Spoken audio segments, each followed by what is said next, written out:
Et puis, de plus en plus de Canadiens sont aux prises avec un prêt hypothécaire qui plombe leurs finances et certains aimeraient bien vendre leur habitation au plus vite.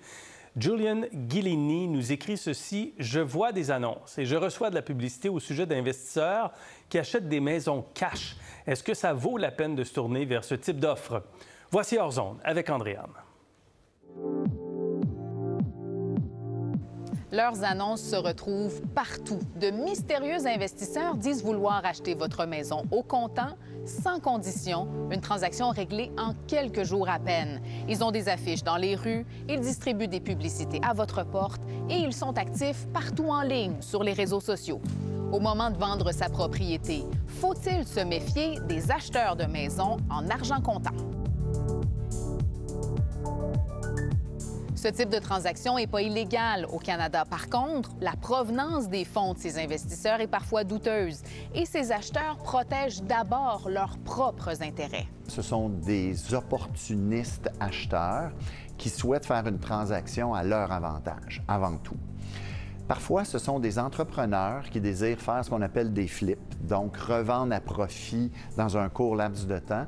Ces offres d'achat au comptant ciblent d'abord et avant tout des propriétaires vulnérables ou très pressés.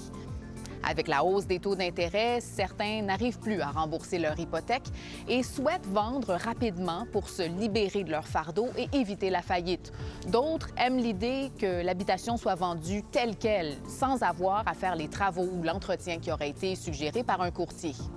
La plupart du temps, ces ventes se font sans condition, sans inspection, sans visite, sans délai, mais souvent aussi sans profit pour le vendeur. C'est qu'en ne mettant pas plusieurs acheteurs en compétition pour sa propriété, il n'est pas dans une position pour maximiser son prix de vente. Il ne réalise pas qu'il a peut-être laissé 50 000 100 000 $ sur la table. Le prix offert est souvent jusqu'à 30 % moins élevé que la valeur marchande de la propriété. Il est aussi risqué de laisser entrer un inconnu chez soi pour procéder à une transaction dont on connaît mal les rouages. Ces offres-là ne passent pas par le processus où le client-vendeur est protégé par la loi sur le courtage immobilier du Québec. Donc, il n'y a aucune protection. On est un peu dans le Far West. Céder votre habitation à un acheteur insistant qui paie comptant, c'est donc à vos risques et périls.